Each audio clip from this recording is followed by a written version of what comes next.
वापस से जो सुबह अपन ने पढ़ा था उसको मैंने थोड़ा सा वापस से नोट डाउन कर लिया है। तो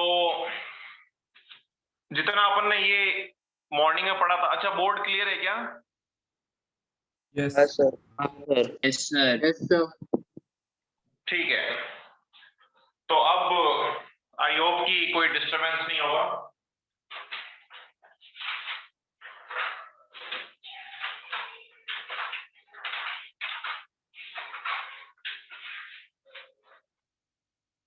तो एक बार मैं थोड़ा सा वापस से रिवाइज करवा देता हूं कि मॉर्निंग की क्लास में अपन ने क्या पढ़ा था। तो मॉर्निंग की क्लास के अंदर अपन ने refraction from A slab of thickness T thickness की कोई स्लैब है और उससे अगर रिफ्रैक्शन हो रहा है तो रिफ्रैक्शन के बाद जो इंसिडेंट रे है और जो फाइनली इमर्ज्ड रे है या जो फाइनली वापस उसी मीडियम में रे आ रही है, उन दोनों के बिहेवियर के अंदर कितना चेंज आएगा या किस एंगल पे शिफ्ट होगी या कितना डेविएशन होगा, ये सारी चीजें अपन पढ़ रहे थे। तो इसके अंदर फर्स्ट इंपॉर्टेंट चीज, वापस से मैं कैलकुलेशन नहीं दे रहा हूं, जल्दी जल्दी मैं एंगल बता देता हूं थोड़े से कि ये इंसिडेंट रे, ये angle incident angle i normal के साथ, ये refracted ray from first surface, so this angle should be equal to r, angle of refracted ray with normal. अब टोटल एंगल है ये आई, ये हो गया आर, तो ये आई माइनस आर। और यहां से मैं एक जेड से बोल सकता हूं कि ये अगर आर है तो ये भी आर होना चाहिए। तो मैं फर्स्ट रिफ्रैक्शन के लिए स्नेल्स लॉ लगा सकता हूं कि n1 यानी एयर है तो m इसका 1 होगा, n1 sin i equal to n into sine r, क्योंकि सेकंड मीडियम के लिए अपन रिफ्रैक्टिव इंडेक्स n लिया है। n क्या है? n है refractive index of slab. Slab का रिफ्रैक्टिव इंडेक्स जो है वो n है। और उसके बाद अपने को अब सेकेंड टाइम, फर्स्ट टाइम तो जो है वो रेयर मीडियम से डेंसर मीडियम में आ रही है, तो ये नॉर्मल के पास आ जाएगी या टुवर्ड्स नॉर्मल डेविएट हो जाएगी। सेकेंड टाइम डेंसर से रेयर में जा रही है तो दूर चली जाएगी। तो इस केस के अंदर अगर ये आर है तो रे ऐसे जा रही थी, ये रे के जाने की डायरेक्शन है, लेकिन ऐसे इसको जाना पड़ गया, तो ये आर है तो ये एंगल भी आर होगा।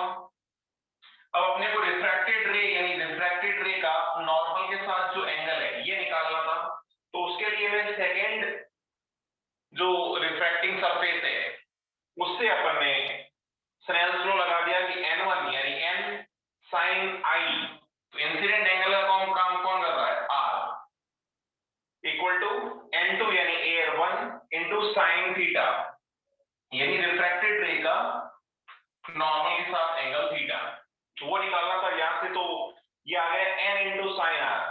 अब साइन r की वैल्यू में या n की वैल्यू यहां से पुट कर सकता हूं, या n इंटू साइन r की वैल्यू साइन i के इक्वल है।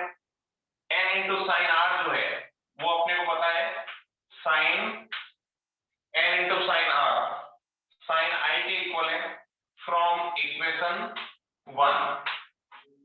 इक्वेशन 1 से बोल सकता हूं, इसका मतलब i इक्वल टू थीटा आ गया, यानी रिफ्रैक्टेड रे का नॉर्मल के साथ एंगल i होगा। तो रिफ्रैक्टेड रे फाइनली जो रिफ्रैक्ट हो रही है दोनों सरफेस से, उसका नॉर्मल के साथ एंगल थीटा है, सॉरी i है, और इनिशियली जो रे इंसिडेंट हो रही थी उसका भी नॉर्मल के साथ एंगल i है। इसका मतलब डेफिनेटली कि रिफ्रैक्टेड रे और इंसिडेंट रे दोनों के दोनों सेम डायरेक्शन के अंदर चलेगी, बस ये दोनों के दोनों पैरेलल होगी, ऐसे हो सकता हूं मैं अगर पैरेलल स्लैब है तो क्या मैं ऐसा बोल सकता हूं कि थोड़ी बस, और इस इंसिडेंट रे के अंदर कोई चेंज नहीं आया।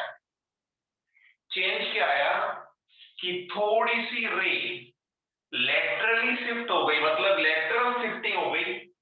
जैसे पहले रे अगर ऐसी थी, जैसे ऐसी रे थी, तो ये जो है और कुछ नहीं हुआ, रिफ्रैक्टेड रे इसके पैरेलल ही जा रही है, ऐसे ही जा रही है, बस थोड़ी सी लेटरल शिफ्टिंग हो गई, मतलब थोड़ी सी आगे चली गई। क्या ऐसा ही हुआ है क्या?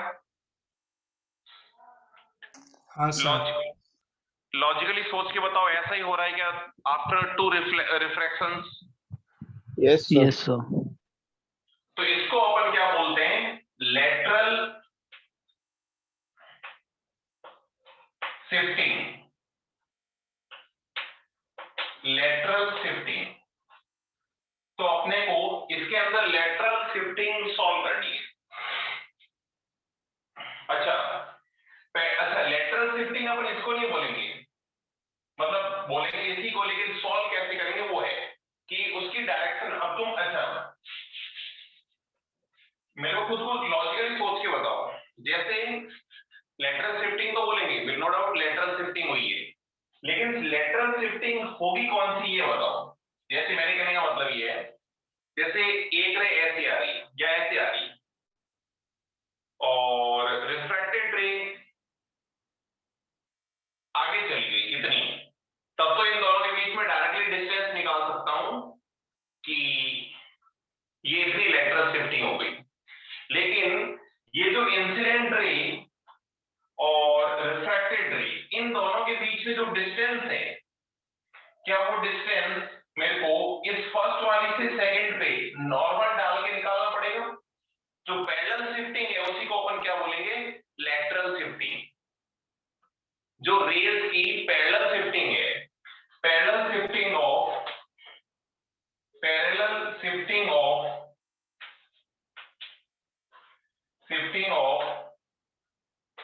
refracted ray is called as lateral shifting. तो लेटरल शिफ्टिंग कैसे निकालेंगे कि इंसिडेंट रे और ये रिफ्रैक्टेड रे, इससे इस पे नॉर्मल डालो, और ये जो लेंथ होगी वही बेसिकली क्या होगी? पैरेलल शिफ्टिंग होगी। जैसे यहां पे अगर मैं लेटरल शिफ्टिंग को अगर x बोल रहा हूं, तो ये x जो है ये होगा। क्या ये बात समझ में आ रही है कि पैरेलल डिस्टेंस अपन कैसे निकालेंगे? यस अरे सर। बोलो। अब मेरे को वापस ओरिजिनल अपने डायग्राम के अंदर आ जाओ, और इस डायग्राम को देख के मेरे को बताओ कि अपन लेटरल शिफ्टिंग कैसे निकालेंगे। थोड़ा सा ये डायग्राम जो है वो सही नहीं दिख रहा अपने को, मैं सीधा बना लेता हूं, इस रे को थोड़ा सा सीधा कर देता हूं। अब ठीक है, आई थिंक ऑलमोस्ट ठीक है। चलो, तो अब मेरे को बताओ कि इस डायग्राम से पैरेलल शिफ्टिंग कैसे निकालोगे। सबसे पहले तो मैं तुम्हें कौन कौन सी रे के बीच में जो है पैरेलल डिस्टेंस निकालनी है वो बता देता हूं। ये है अपनी इंसिडेंट रे,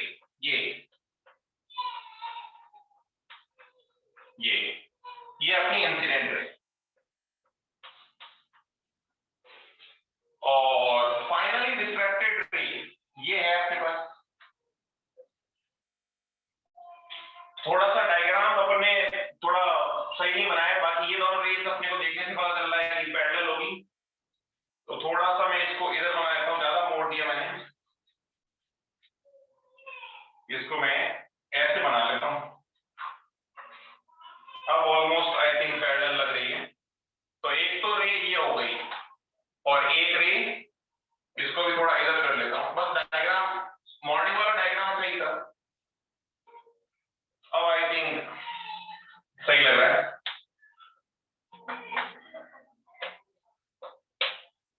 अब ठीक लग रहा है देखो। तो कौन कौन सी रे हो गई? पैरेलल लग भी रही है। एक रे तो ये हो गई, और एक रे ये हो गई।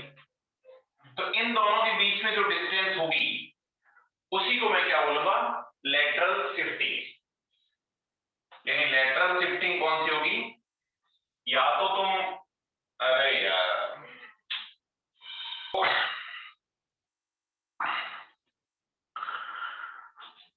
यहां तक कोई डाउट नहीं किसी को, राइट?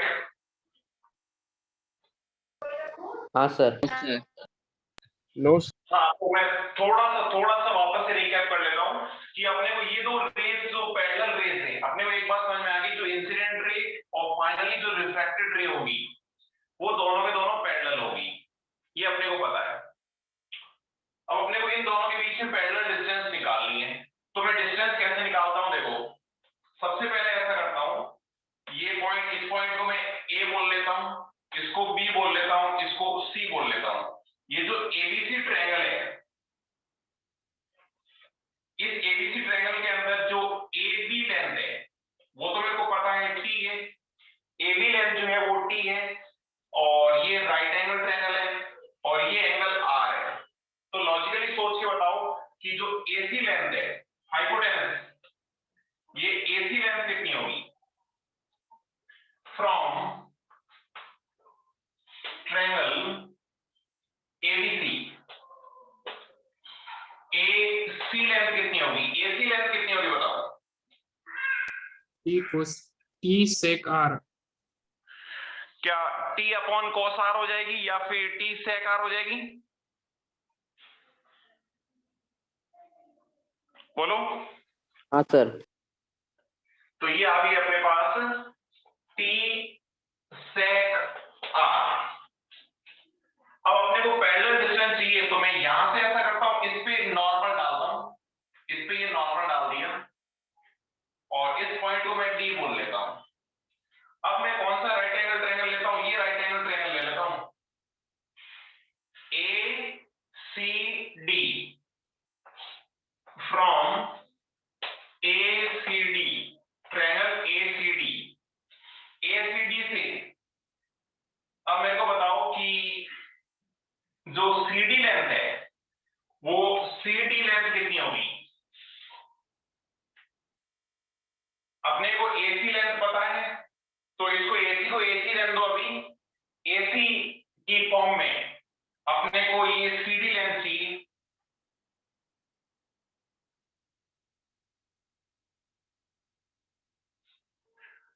अब इसके अंदर ये एंगल ध्यान रखना कितना है? I माइनस R है। इस राइट एंगल के अंदर ये एंगल कितना है? I minus R। तो क्या इसको मैं लिख सकता हूं AC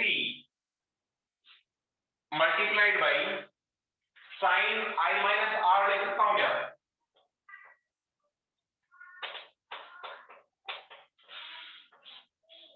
अरे इस ट्रायंगल से साइन थीटा की वैल्यू भी लिख सकता हूं ना, साइन थीटा, थीटा कितना है? I minus R। तो साइन थीटा की वैल्यू कितनी लिखोगे?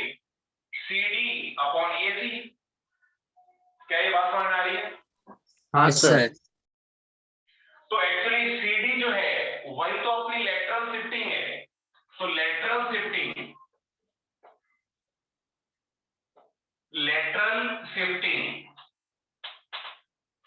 इसकी वैल्यू कितनी आ गई अपने पास? AC की वैल्यू पुट कर लेता हूं, तो AC की value T into sec R put कर ली और सेक को 1 अपॉन कोस लिख सकता हूं, तो ये आ गई अपने पास T,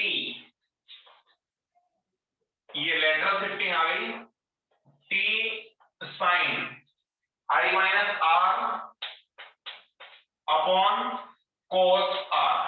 इसको मैं X बोल देता हूं लेटरल शिफ्टिंग को। तो लेटरल शिफ्टिंग अपने पास आ गई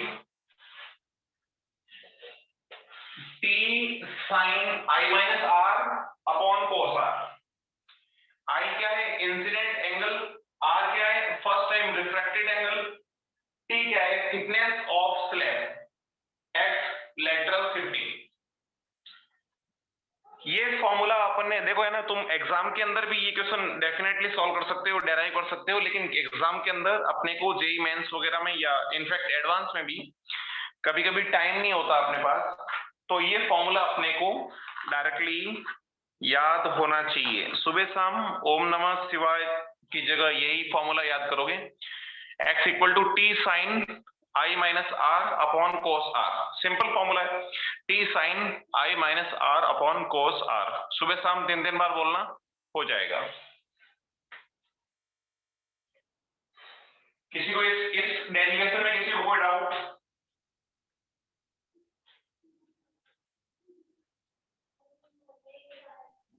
जल्दी बताओ। तो क्या अब देखो, अब अपन ने दो रिजल्ट निकाल लिए। क्या क्या रिजल्ट निकाले, ध्यान रखना कि पैरेलल स्लैब से कभी भी रिफ्रैक्शन होता है तो एक चीज तो इंसिडेंट एंगल जिस डायरेक्शन में आई है उसी डायरेक्शन में वापस बाहर निकल जाती है आफ्टर टू रिफ्रैक्शन। बस चेंज क्या आता है, वो लेटरली थोड़ी सी शिफ्ट हो जाती है और उसकी लेटरल शिफ्टिंग जो होती है वो होती है t sin i minus r upon cos r। Simple. क्या मैं इसको रफ कर दूं? Yes, sir. ठीक है।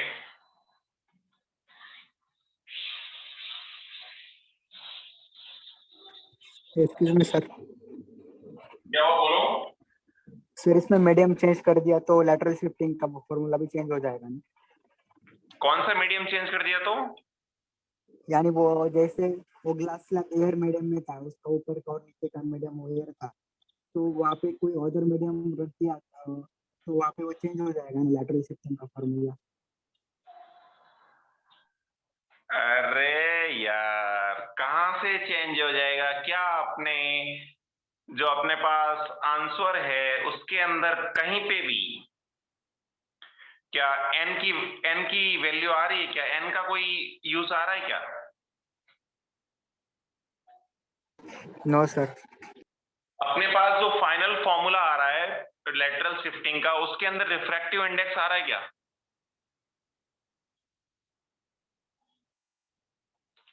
नहीं आ रहा ना। इसका मतलब अगर वाटर से ग्लास में रे जाए, चाहे ग्लास से वाटर में जाए, चाहे ऑयल से वाटर में जाए, किससे भी जाए, ट्रांसपेरेंट होना चाहिए पहली चीज, तो तभी रिफ्रैक्शन पॉसिबल है, ऑब्वियसली बात है।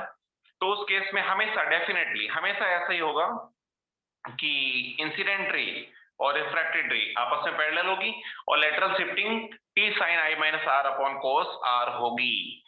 अगर तुम्हें ऐसा लग रहा है तो डेरिवेशन तुम वापस से कर सकते हो, 1 की जगह कुछ अलग n ले लेना, लेकिन तुम लॉजिकली सोचो ना यार कि वो दोनों इक्वेशन में आएगा ना, फर्स्ट इक्वेशन में भी आएगा और ये i इक्वल टू थीटा वाली जो इक्वेशन निकाली इसके अंदर भी आएगा, तो कैंसिल आउट वैसे ही हो जाएगा।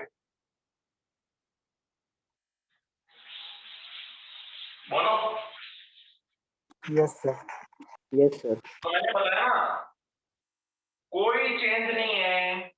अपन हमेशा एक मीडियम एयर लेंगे, एक मीडियम n रिफ्रैक्टिव इंडेक्स वाला लेंगे।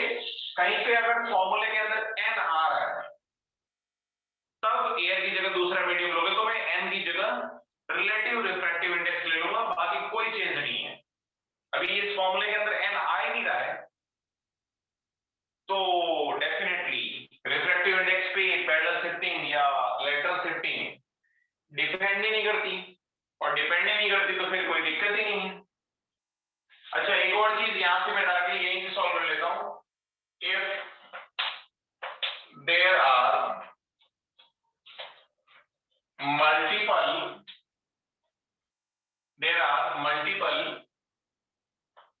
स्लैब, कोई मल्टीपल पैरेलल स्लैब से, जैसे ये एक स्लैब हो गई,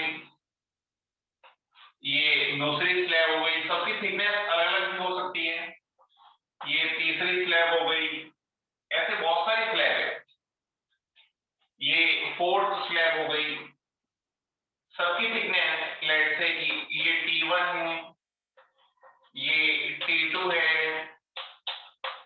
ये T3 है, ये T4 है। अब अगर कोई रे में इंसिडेंट करवाऊं यहां पे,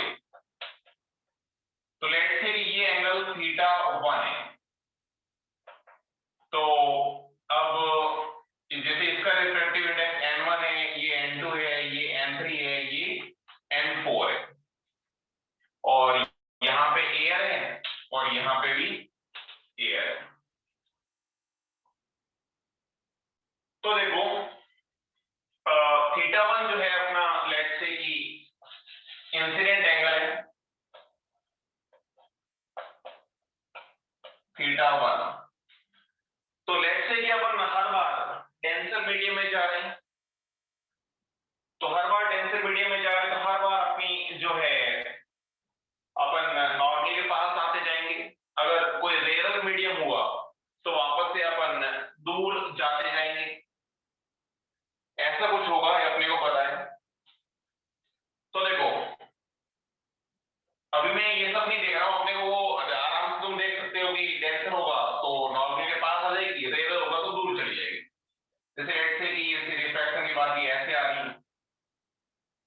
अब सेकंड रिफ्रैक्शन के बाद, अब सेकंड रिफ्रैक्शन यहां से हो रहा है, लेट्स से कि ये कुछ ऐसी जा रही है, उसके बाद थर्ड ऐसे यहां पे हो रहा है, फिर ये ऐसी जा रही है, कुछ ऐसे ही चलता जाएगा, रिफ्रैक्शन होता जाएगा और फाइनली रे बाहर निकल जाएगी। तो देखो ये θ1 है, तो ये θ2 हो गया, ये θ2 है तो ये भी θ2 ही होगा। तो अपने को पता है कि फर्स्ट केस के अंदर अगर तुम लिखोगे तो n1 sin θ1, जैसे AF की जगह में n1 यहीं से स्टार्ट कर लेता हूं, n1 n2 उससे भी कोई फर्क नहीं पड़ेगा, n3 n4 n5 और ये वापस n1 हो गया। तो ये फर्स्ट केस में फर्स्ट रिफ्रैक्शन के लिए n1 into sin θ1 equal to n2 into sin θ2 for first refraction. Second refraction के लिए वापस से incident angle into refractive index equal to refractive angle का साइन इनटू रिफ्रैक्टिव इंडेक्स। यानी सेकंड के लिए सेकंड रिफ्रैक्शन के लिए वापस से स्नेल्स लॉ लगा देता हूं।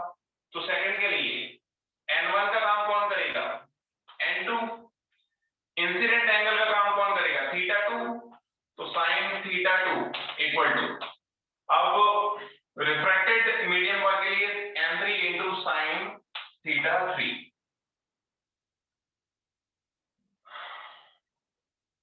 उसके बाद थर्ड रिफ्रैक्शन के लिए फिर से लिखोगे, तो अब थर्ड रिफ्रैक्शन के टाइम ये θ2 है और ये अगर θ3 है तो डेफिनेटली ये भी θ3 ही होगा। इसका मतलब इस बार इंसिडेंट एंगल θ3 हो जाएगा, तो ये हो गया n3 into sin θ3 equal to n4 into sin θ4। तो क्या ये सारी इक्वेशन से क्या मैं ये डायरेक्टली बोल सकता हूं कि फ्रॉम 1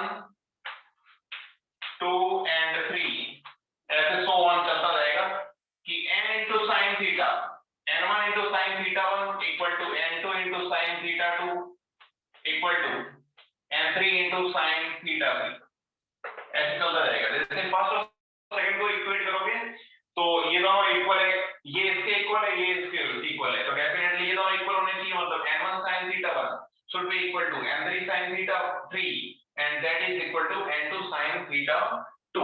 यानी n into sin θ हमेशा कांस्टेंट होता है, n into sin θ is always constant for multiple refraction of multiple parallel slabs।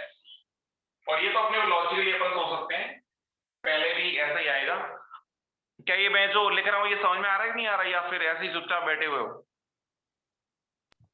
समझ रहा है सर।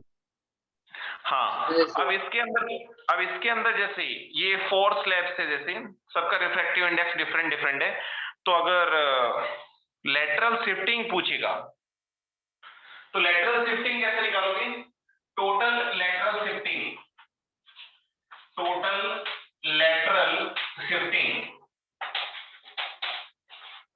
कैसे निकालोगे बताओ? टोटल लेटरल शिफ्टिंग कैसे निकालोगे?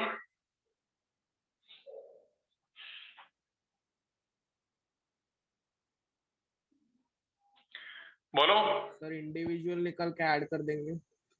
हाँ, इंडिविजुअल एक तरीका तो है कि इंडिविजुअल निकाल के ऐड कर लो, बट इसमें एक चीज ध्यान रखना तुम देखो, अगर ऐसा हुआ कि जैसे अपन ने एक स्लैब के लिए सॉल्व किया था तो अपन ने बाकी सारी चीजें एज इट इज मानी थी, अपन ने बस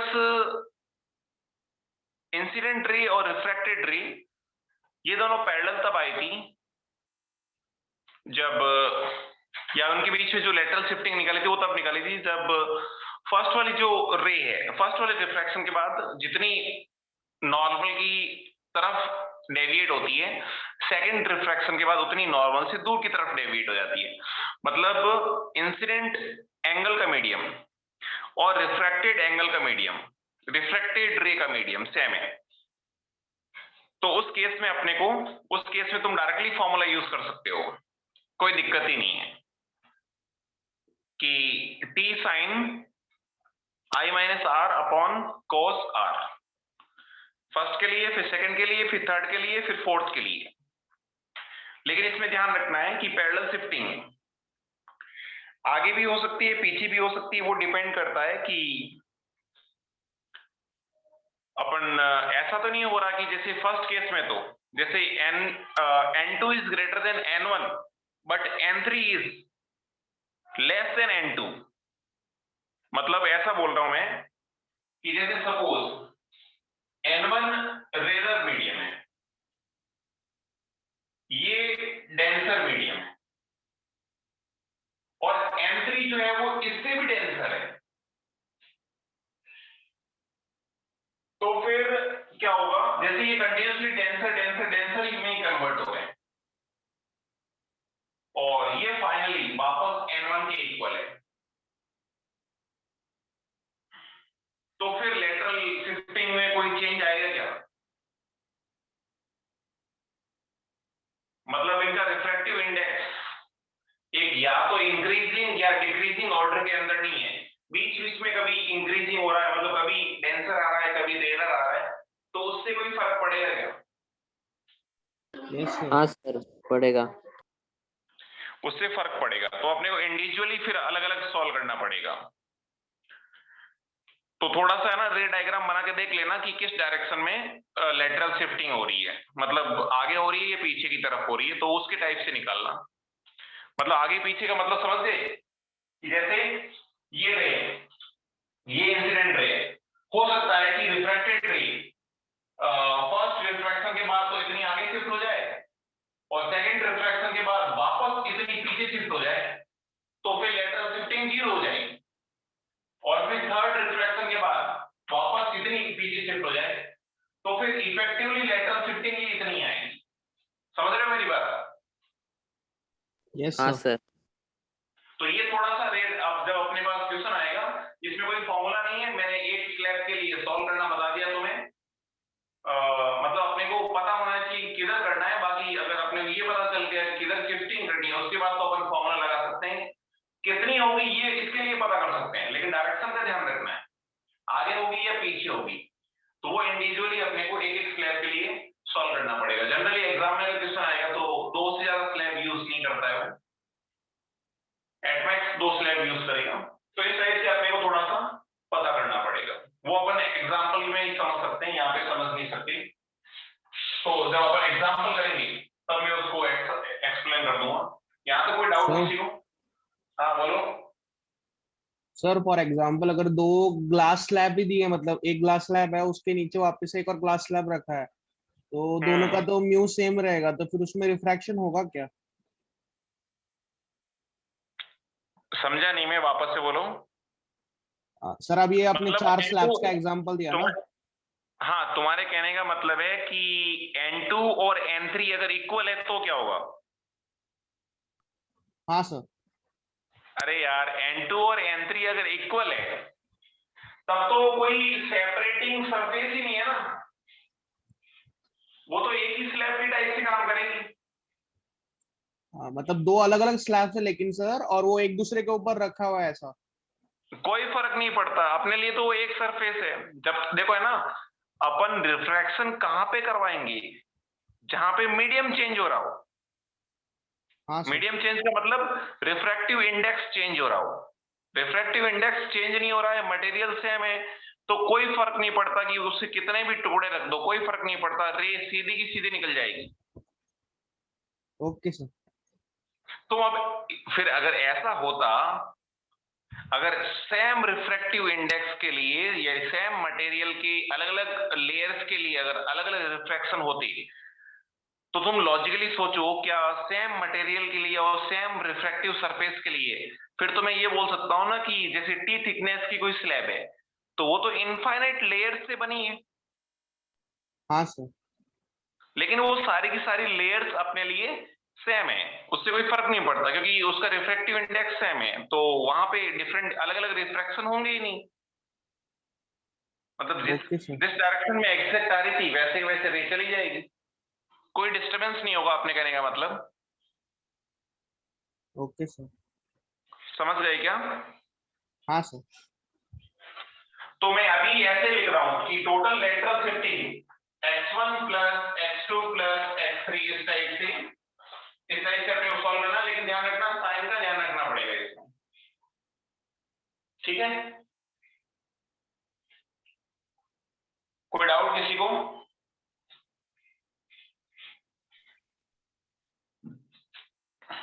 कोई डाउट इसमें? No sir. ठीक है।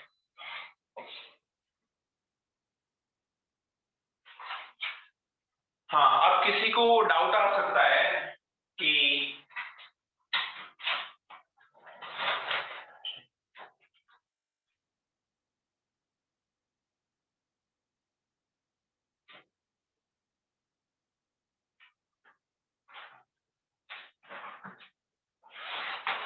हाँ, आवाज आ रही है मेरी? आ रही है सर?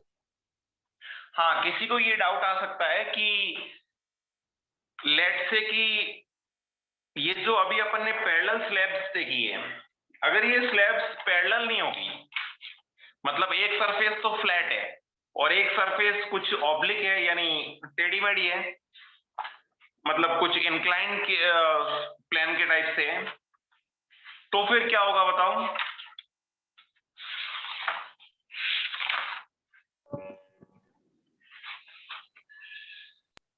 सर फिर तो angle of incidence he change हो जाएगा ना फिर उससे। तो क्या होगा? वही होगा जो खुदाई मंजूर होगा, मतलब अपने कहने का मतलब ये है कि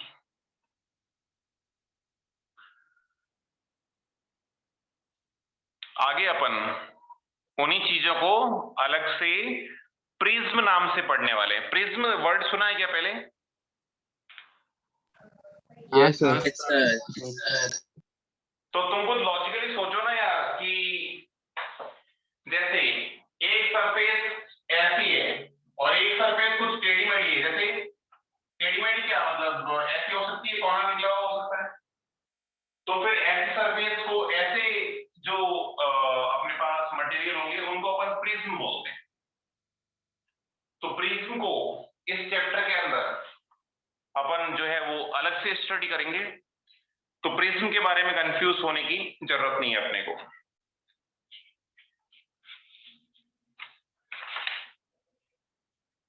क्या ये बात समझ में आ रही है? Yes sir. ठीक है। अब मेरे को एक बात बताओ तुम थोड़ा सा कि इसके अंदर जैसे θ1 जो है वो एंगल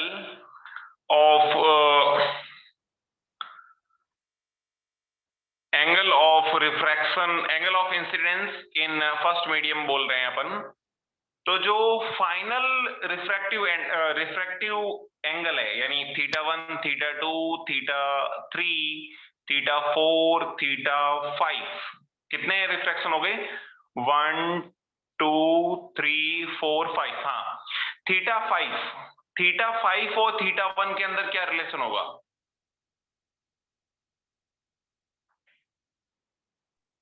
दोनों इक्वल रहेंगे। जैसे मैं डायग्राम में कंफ्यूज नहीं करने के लिए मैं इसको एक इतने ही डायग्राम बना देता हूं ताकि अपने को समझना थोड़ा आसान हो जाए। हाँ, अपने कहने वाला ये θ3 हो गया, ये θ3 है और ये लेट से ये θ4 है, तो डेफिनेटली ये भी θ4 होना चाहिए, ये θ1, θ2, फिर ये θ3, ये θ4 और ये लेट से कि ये θ0 के साथ रिफ्रैक्टिव इंडेक्स का फाइनल एंगल θ5 है। तो θ1 और θ5 के अंदर क्या रिलेशन होगा? दोनों इक्वल होंगे सर। दोनों इक्वल होंगे, डेफिनेटली दोनों इक्वल तभी होगा जब ये मीडियम भी कौन सा हो? n1 हो। ये मीडियम n1 है और ये मीडियम भी अगर n1 है, मतलब इंसिडेंट रे और रिफ्रैक्टेड रे दोनों का अगर एंगल सेम है, sorry refractive index, incident ray और रिफ्रैक्टेड रे दोनों का रिफ्रैक्टिव इंडेक्स सेम है, मतलब सेम मीडियम से आ रही है और फाइनली सेम मीडियम में जा रही है। तो यहां से तुम इन इक्वेशन से बोल सकते हो कि n1 sin θ1 = n2 sin θ2, ये इसके इक्वल, ये इसके इक्वल, फिर नेक्स्ट इक्वेशन से वापस ये इक्वल आएगा। तो डेफिनेटली ध्यान रखना है कि इफ,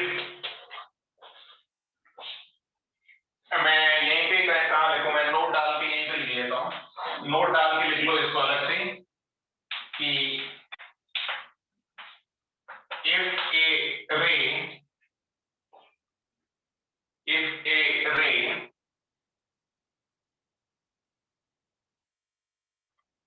या ऐसे लिख लेता हूं, for a ray incident medium and refracted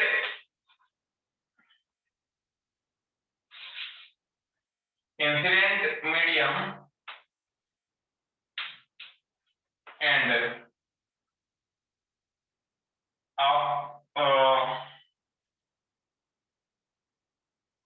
final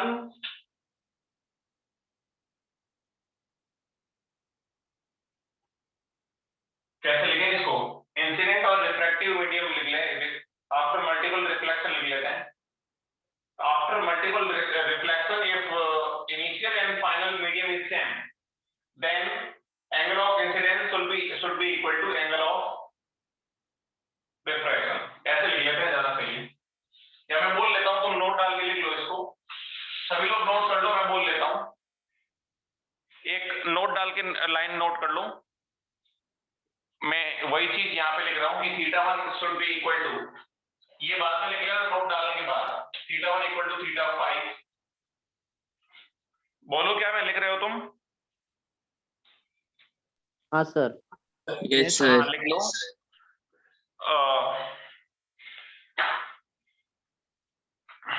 after multiple reflection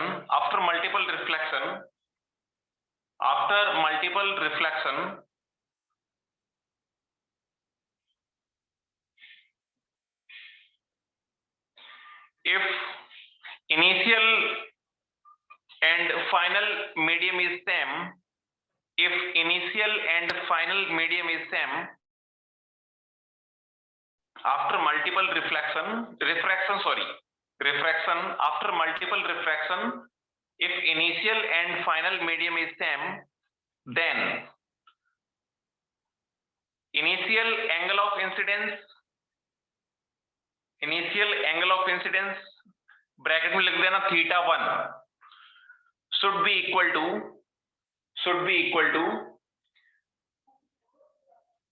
final angle of refraction should be equal to final angle of refraction, bracket में लिख देना θ5। θ1 और θ5 अपन इस डायग्राम के रेस्पेक्ट में बोल रहे हैं।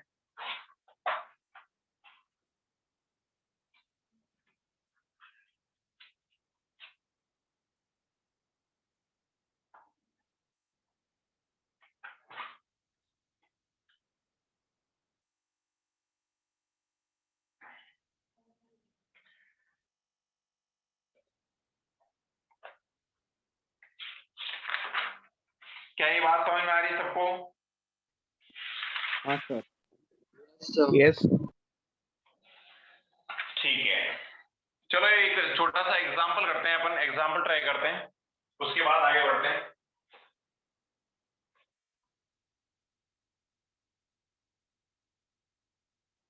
इसको मैं रफ कर रहा हूं। Yes, sir.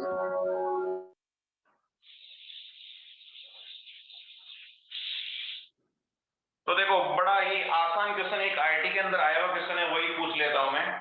देखो क्वेश्चन ये है अपना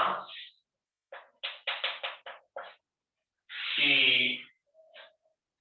ये कोई टी थिकनेस की स्लैब है, थोड़ी सी बड़ी बना देता हूं, टी थिकनेस की कोई स्लैब है, यहां पे कोई सोर्स है, यहां पे एक सोर्स है और इस सोर्स से टू रेज निकल रही है, एक रेज ऐसे निकल रही है, एक रेज ऐसे निकल रही है, और इन दोनों रेज के बीच में एंगल जो है वो अल्फा है, दोनों रेज के बीच में एंगल जो है वो अल्फा है। तो अपने को पता करना है कि आफ्टर after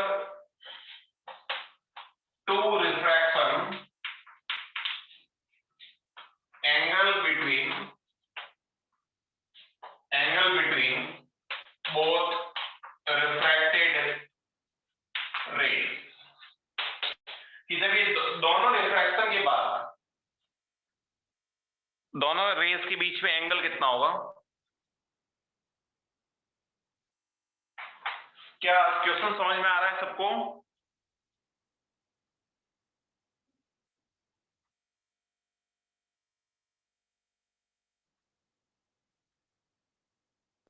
सर अल्फा ही होगा। हाँ, एमर्जेंट रे बोलो एक ही बात है, लेकिन एमर्जेंट रे बोलता तो मैं फिर टू रिफ्रैक्शन लिखने की जरूरत नहीं होती। एमर्जेंट रे बोलता तो टू रिफ्रैक्शन बोलने की जरूरत नहीं होती। एमर्जेंट रे का मतलब फाइनली बाहर निकलने वाली रे, लेकिन मैंने टू रिफ्रैक्शन बोल दिया तो फिर मैं रिफ्रैक्टेड रे बोल सकता हूं।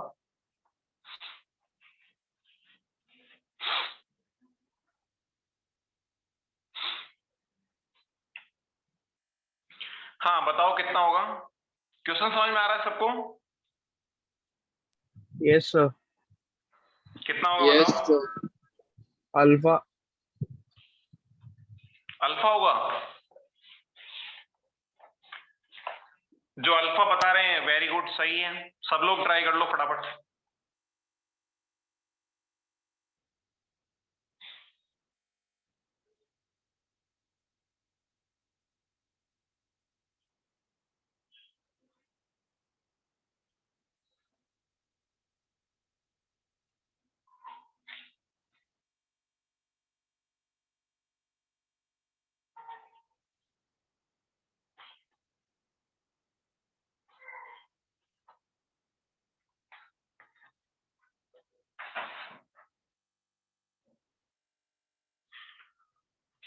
हाँ तो सबने सॉल्व कर लिया होगा आई थिंक।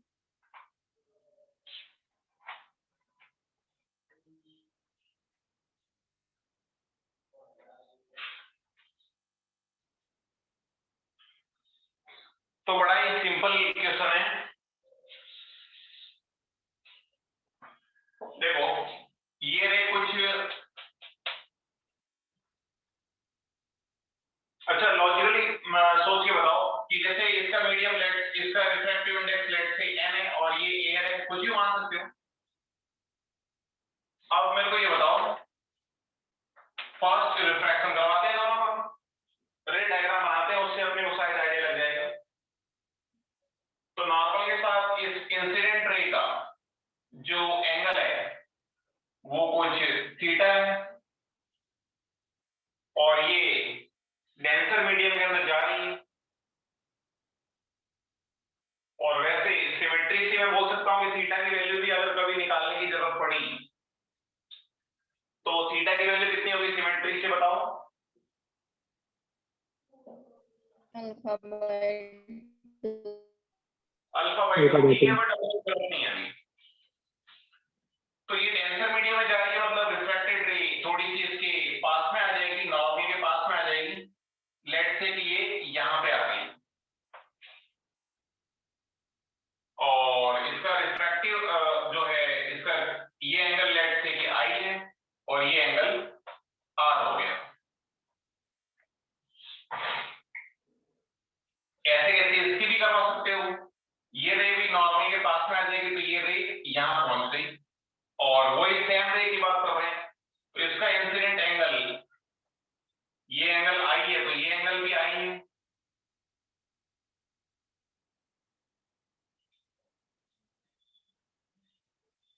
क्या ये दोनों आई आई एंगल होंगे, ये सेम लिखा है, ये बात समझ में आ रही है सबको?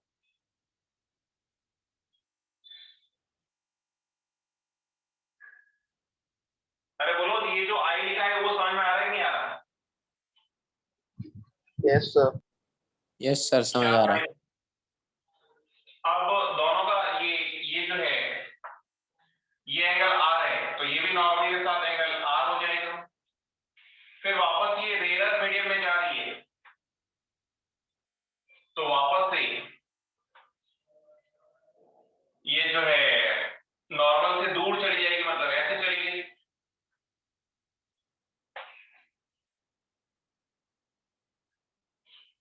तो इसका अब ये एंगल जो है एंगल ऑफ इंसिडेंस ये आर हो जाएगा, ये अगर आर है तो ऐसे करके इसका भी ये नॉर्मल से दूर चली जाएगी, ऐसे चली गई, ये वापस यहाँ पे कहीं भी मिलेगी।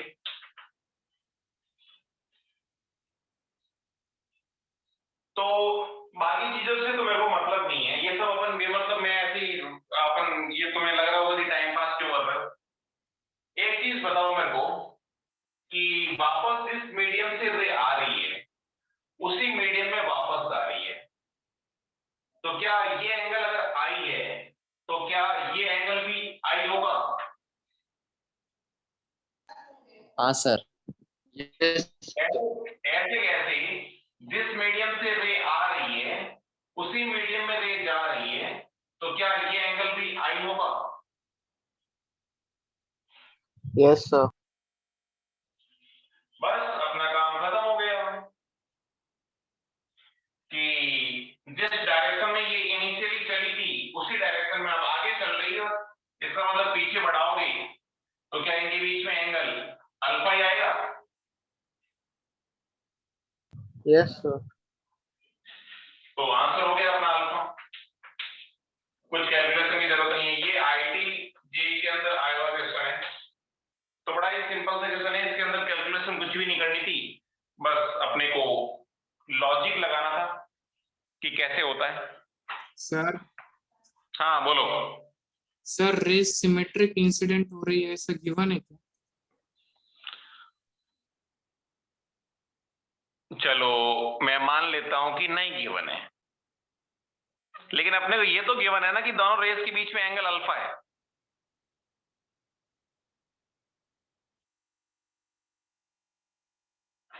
अरे अल्फा गिवन है ना, तो फिर अपने को सिमेट्रिक इंसिडेंट हो रही है वो देने की जरूरत नहीं है। अल्फा अगर इनिशियल एंगल अल्फा है तो फाइनली एंगल अल्फा होगा, क्योंकि ये डेफिनेटली मेरे को पता है कि ये रे, मतलब क्वेश्चन सिंपल सा है यार, कि ये रे और फाइनल रे पैरेलल, ये रे फाइनल रे पैरेलल, तो ये एंगल और इनको पीछे बढ़ाओगे तो ये एंगल सेम आएगा। हाँ सर समझा। बस सिंपल सी बात है। तो सिमेट्रिकली इंसिडेंट हो रही है या नहीं हो रही है ये देने की जरूरत ही नहीं, वो तो अगर कोई कैलकुलेशन करवाएगा अपने से तो सिमेट्रिक या एसिमेट्रिक देने की जरूरत पड़ेगी।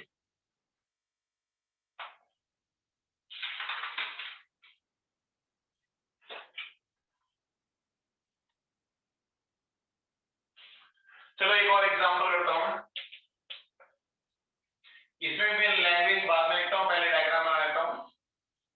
तो ये कोई रे है जो कि 60 डिग्री पे इंसिडेंट हो रही है, 60 डिग्री पे इंसिडेंट हो रही है और इसका रिफ्रैक्टिव इंडेक्स √3 है, m की वैल्यू, और यहाँ पे एयर है, कोई स्लैब है, इसका √3 रिफ्रैक्टिव इंडेक्स है,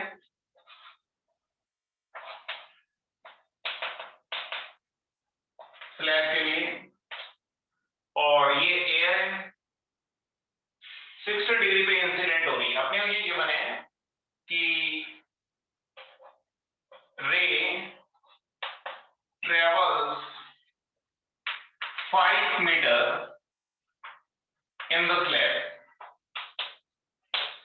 स्लैब के अंदर रे जो है वो 5 मीटर ट्रेवल करती है, तो अपने को कैलकुलेट करना है कि लेटरल शिफ्टिंग कितनी होगी, लेटरल शिफ्टिंग कितनी होगी। क्या क्वेश्चन समझ में आ रहा है सबको?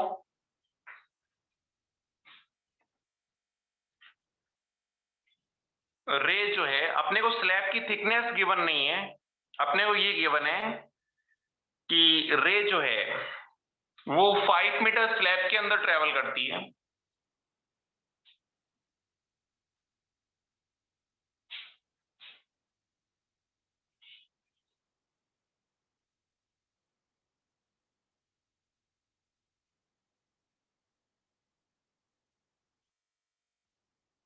फटाफट बताओ।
2.5 5/2 कितना? 5/2 5.2 okay 5/2 sir 2.5 2.5 5/2 2.5 okay very good तो सिंपल सा क्वेश्चन है यार, ये सबसे हो जाना चाहिए, मतलब ये ट्रिपल के टाइप से। देखो कैसे, देखो कि जैसे ये रेट है आई, अब ये डेंसर मीडियम है तो इसके पास में आ जाएगी, तो ये ऐसे चलेगी लेट से। तो ये बोल रही कि स्लैब के अंदर ये 5 मीटर ट्रेवल करती है, मतलब ये डिस्टेंस जो है वो 5 मीटर है, और ये डिस्टेंस अगर 5 मीटर है तो मेरे को थिकनेस चाहिए, उसके बाद मैं फॉर्मूला अप्लाई कर सकता हूं। तो थिकनेस, ये इस डिस्टेंस से ये थिकनेस निकालने के लिए एंगल ऑफ रिफ्रैक्शन आर निकाल सकता हूं। तो स्नेल्स लॉ से फॉर फर्स्ट रिफ्रैक्शन n1 यानी 1 sin i यानी sin 60 equal to n2 √3 into sin r sin 60 की वैल्यू √3/2, तो 1 into √3/2 equal to √3 into sin r। तो r की वैल्यू कितनी आ गई? 30 डिग्री, 1/2 यानी 30 डिग्री, यानी ये एंगल हो गया आपके पास 30 डिग्री। तो ये एंगल 30 डिग्री है इस राइट एंगल ट्रायंगल के अंदर। बताओ ये एंगल 30 है, ये डिस्टेंस 5 मीटर है, तो थिकनेस कितनी होगी इस राइट एंगल ट्रायंगल से? बताओ ये 5 मीटर है, ये 30 डिग्री है, तो ये कितना होगा? 5 cos 30 5 cos 30 5 cos 30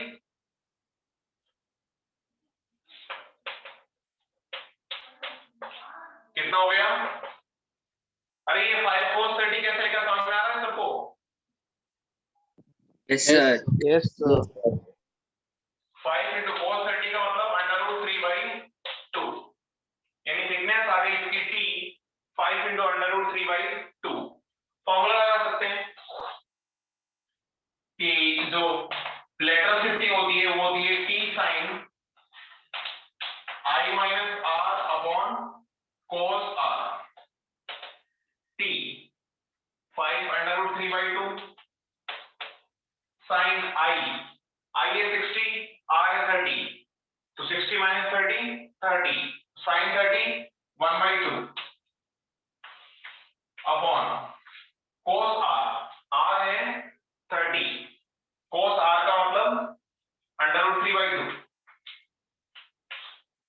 तो √3 2 5/2 आ गया लेटरल शिफ्टिंग।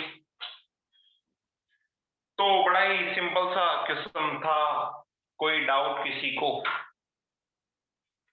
No कोई sir. डाउट इस केस में? कोई डाउट नहीं, राइट? नहीं sir. ठीक है, 2 लोग कम हो गए, मतलब क्लास चलती क्लास में से पहले 24 थे, अभी 22 है। ठीक है, जिसको पढ़ना है वो तो यहाँ पे है ही सही। चलो ठीक है, थोड़ा सा मैं और कंटिन्यू करता हूँ, कर लूं क्या या लेट हो रहा है किसी को? कर लो सर कंटिन्यू। कर लीजिए सर। ठीक है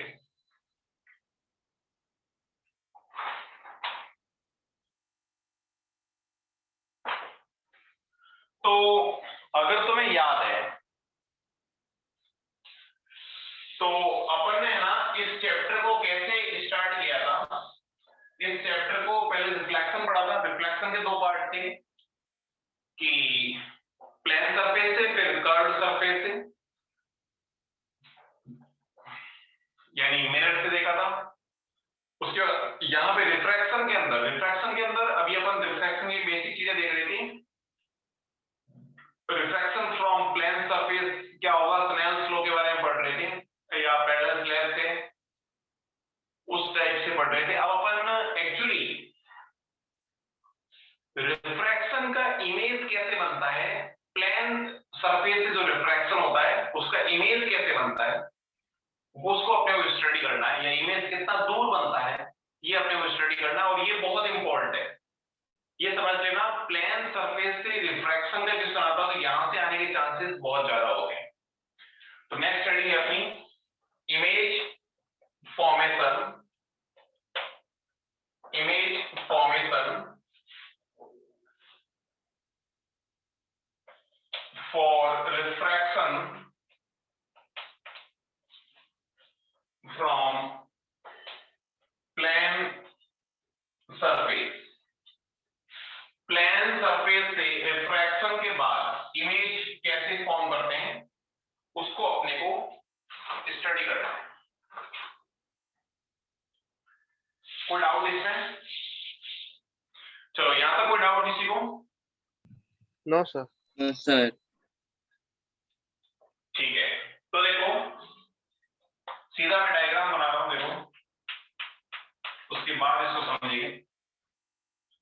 लेट्स से कि ये अपना डेंसर मीडियम है और ये रेयर मीडियम है, कि ये जैसे वाटर हो सकता है, ये एयर हो सकती है, या फिर डेंसर की जगह कुछ भी ले सकते हो, सिंपल सी बात है। तो देखो मैं ये मान लेता हूं अभी कि अपना ऑब्जेक्ट जो है, आंसर दोनों में सेम आएगा। अभी लेट्स से कि ये वाटर है या कुछ भी मान लो, डेंसर मीडियम में अपने को ये गिवन है। इसका रिफ्रैक्टिव इंडेक्स मैं n1 मान लेता हूं, इसका रिफ्रैक्टिव इंडेक्स n2 मान लेता हूं। n1 क्यों माना मैं अभी बताता हूं। और लेट्स से कि ऑब्जेक्ट यहां पे है, ये अपना ऑब्जेक्ट है।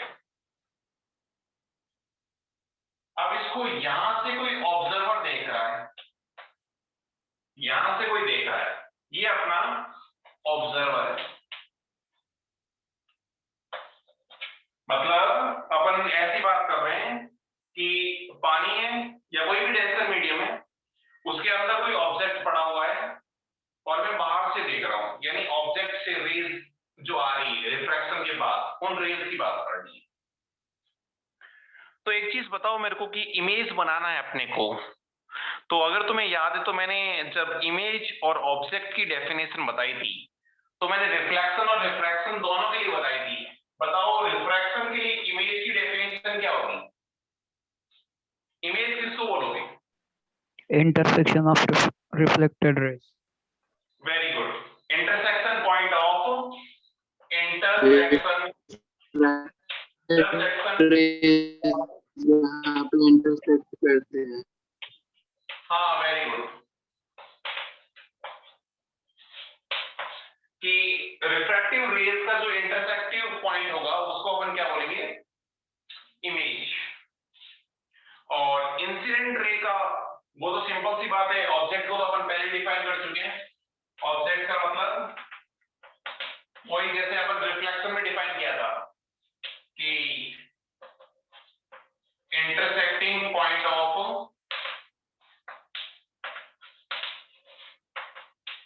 Incident ray. तो ये तो डाउट नहीं आना चाहिए, आई थिंक सबको किसी को डाउट नहीं है।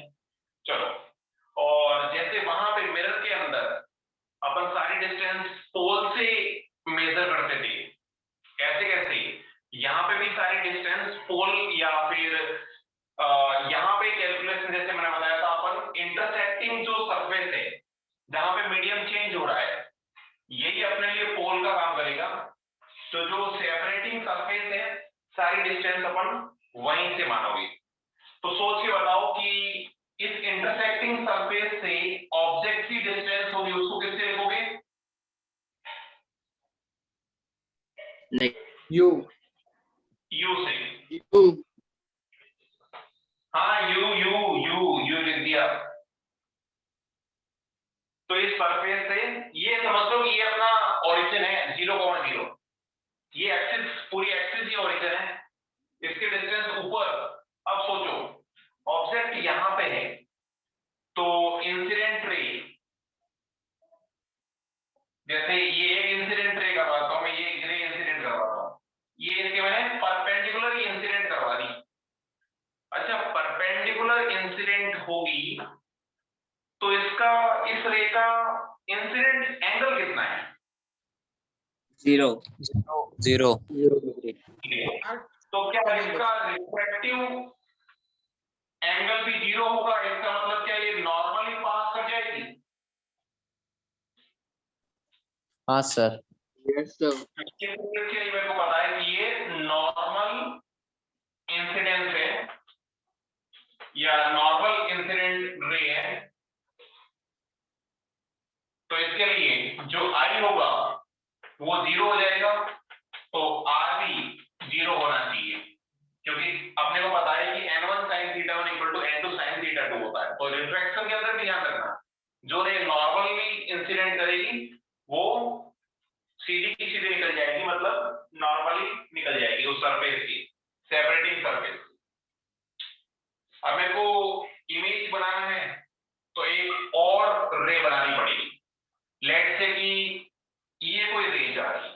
अच्छा, यहाँ पे साइन कैसे लोगे बताना जरा। साइन वैसे लोगे जैसे मिरर के अंदर लिए थे, जिधर से रेज आ रही है वो डायरेक्शन क्या लोगे? नेगेटिव। तो फिर इस सरफेस के नीचे की सारी डिस्टेंस कैसे लोगे? नेगेटिव। नेगेटिव। क्योंकि रेज इधर से आ रही है, ऑब्जेक्ट यहाँ पे है, ध्यान रखना। तो साइन कन्वेंशन भी वैसा का वैसा है, साइन कन्वेंशन भी वैसा का वैसा है। जैसे ऑब्जेक्ट यहाँ पे है, ऐसे रे आ रही है, मैं यहाँ पे अलग से बना देता हूँ, ठीक है ना। तो ये नेगेटिव, ये पॉजिटिव। ऑब्जेक्ट यहाँ पे है तो रे ऐसे जाएगी, तो ये नेगेटिव, ये पॉजिटिव। साइन कन्वेंशन अलग से पूरा ज्यादा समझने की जरूरत नहीं है, वहां पे मैंने बता दिया, तो ये ध्यान रखना चाहिए आपके। तो ये रे ऐसी गई, इसका इंसिडेंट एंगल बनाता हूं मैं, तो ये नॉर्मल बना लिया, ये इसका आई हो गया। तो अब ये डेंसर से रेरर मीडियम में जा रही है, कि सोच के बताओ, डेंसर से रेरर मीडियम में जाएगी तो ये नॉर्मल के पास आएगी या नॉर्मल से दूर जाएगी? दूर जाएगी। दूर जाएगी। नॉर्मल से दूर जाएगी, तो ये लो नॉर्मल से दूर चली गई।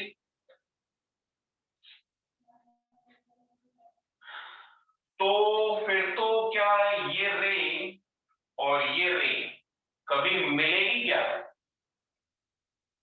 नहीं। तो फिर अपन क्या करेंगे, इसको एक्सटेंड करके मिलाएंगे।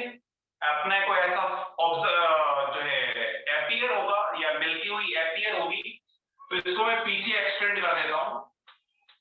पीछे एक्सटेंड करोगे मतलब ये इसका एंगल ऑफ रिफ्रैक्शन आर हो गया, तो यहां पे मिलेगी क्या? हाँ सर। Yes sir.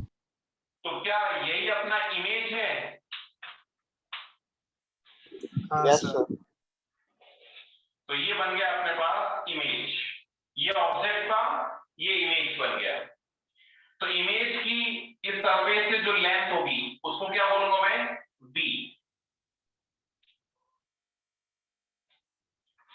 तो एक चीज वैसे तो मैं अपन आगे पूरा नोट डाउन करेंगे, पर एक चीज मेरे को समझ में आ गई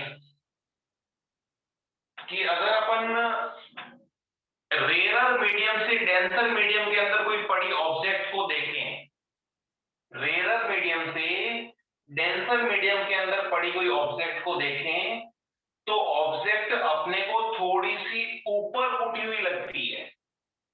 इमेज ऊपर बन रहा है ना भाई? Yes sir. इसका मतलब रेरर मीडियम से डेंसर मीडियम के अंदर पड़ी कोई ऑब्जेक्ट को देखें तो ऑब्जेक्ट थोड़ा सा अपने को ऊपर उठा हुआ लगता है। अब कितना ऊपर उठा हुआ लगता है, ये अपन अभी के अभी कैलकुलेशन करते हैं। देखो बहुत सिंपल सी कैलकुलेशन है, बड़ी ही सिंपल कैलकुलेशन है। तो सबसे पहले मेरे को u और v के अंदर रिलेशन निकालना है, सिंपल सी बात है। तो u और v के अंदर रिलेशन निकालने के लिए सबसे पहले क्या मैं फर्स्ट ये इस रिफ्रैक्टिव रेज के लिए या इस रिफ्रैक्शन के लिए I और R के अंदर रिलेशन निकाल सकता हूं। कैसे निकाल सकता हूं? for refraction n1 sin theta। अब n1 का काम कौन करेगा? ये डेंसर मीडियम। Yes sir. ध्यान रखना हमेशा n1 उसी को मानेंगे जहां से रे आ रही है, n2 मतलब जहां को रे जा रही है। डेंसर रेयर से आप आगे से मतलब नहीं अपने। तो ये हो गया n1 का मतलब n1 sin i equal to n2 यानी n2 लिख लेता हूं sin r। ये बात आ गई अपने पास, यानी n1 अपॉन n2 की वैल्यू आ गई sin i upon sin r। अच्छा, जनरली क्या होता है, ये चीज थोड़ी सी फैक्ट है अपने को ध्यान रखनी है कि अगर अपने पास कोई ऑब्जेक्ट है तो ये जो एंगल होता है, ये जो आई है वो एंगल ऑफ रिफ्रैक्ट, मतलब ये जो रे होती है वो ऑब्जेक्ट अपने को थोड़ा सा ही ऊपर उठा हुआ दिखता है, ऐसा नहीं कि बहुत ज्यादा ऊपर उठा हुआ दिखता है। तो ये जो आई है ना, आई और आर, ये दोनों के दोनों एंगल बहुत कम होते हैं, मतलब ये रे थोड़ी सी जो है इधर की तरफ मुड़ती है, तो ये डिस्टेंस ज्यादा नहीं होती, या फिर ऐसे बोल लो कि ये दोनों एंगल जो है वो स्मॉल होते हैं। तो क्या तुम्हें ये पता है कि when theta is small, theta is small, sine theta equal to tan theta equal to theta, क्या ये तीनों इक्वल होते हैं क्या? साइन थीटा और टेन थीटा दोनों को थीटा लिख सकता हूं क्या? Yes sir. हाँ सर। तो इसके अंदर आई और आर, आई एंड आर हमेशा ध्यान रखना, आर स्मॉल एंगल्स, हमेशा स्मॉल एंगल्स होते हैं। तो फिर sine i upon sine r को लिख सकता हूं tan i upon tan r, tan i upon tan r. अब तो अपना काम आसान हो गया। कैसे? अच्छा, ये एंगल अगर आर है तो क्या ये एंगल भी, या फिर ऐसे समझ लो कि क्या ये एंगल भी आर ही होगा? सर बोलो। Sir n1 upon n2 equal to sine r upon sine i होगा। Sine i upon sine r ना, तो वही तो लिखा है मैंने। नहीं सर, उल्टा होगा। साइन आई नीचे जाएगा ना। n1 sin i equal to n2 into sine r, तो n1 upon n2 equal to, okay okay, sine r upon sine r, ठीक है ठीक है ठीक है। इसका बोल रहे हो क्या?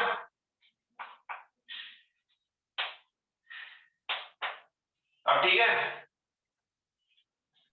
Yes sir.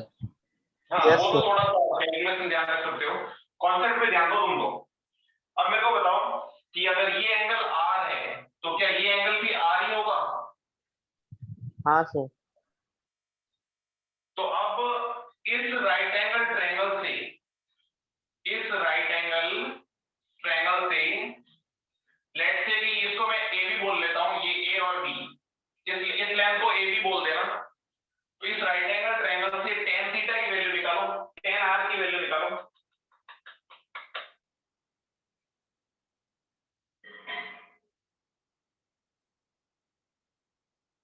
tan r की वैल्यू निकालो। ab upon v। A b upon v. ab upon v,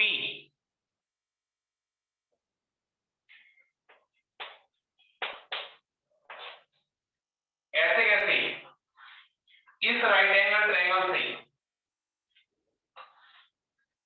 i की वैल्यू निकालो, tan i की वैल्यू निकालो, ये वापस ab है, ab upon u। ab upon u, ab से ab कैंसिल हो गया, तो क्या n1 अपॉन n2 u अपॉन v के इक्वल आ गया?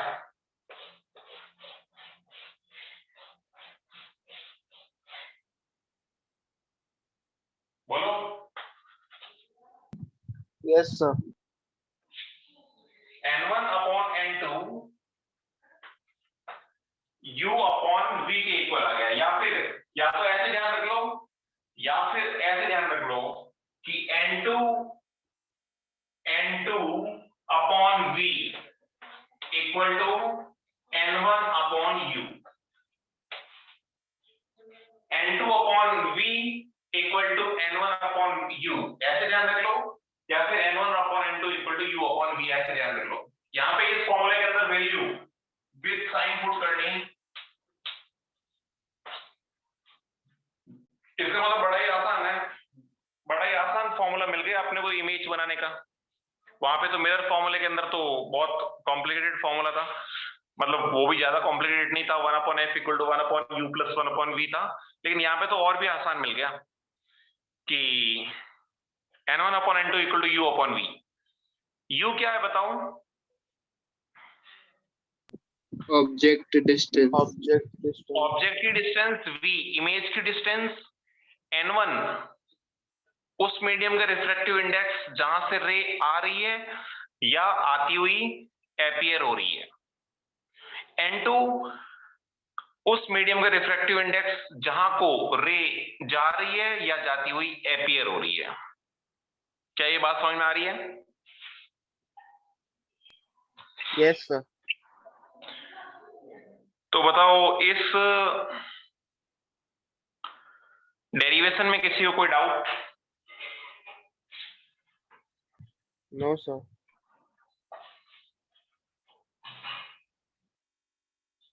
ठीक है,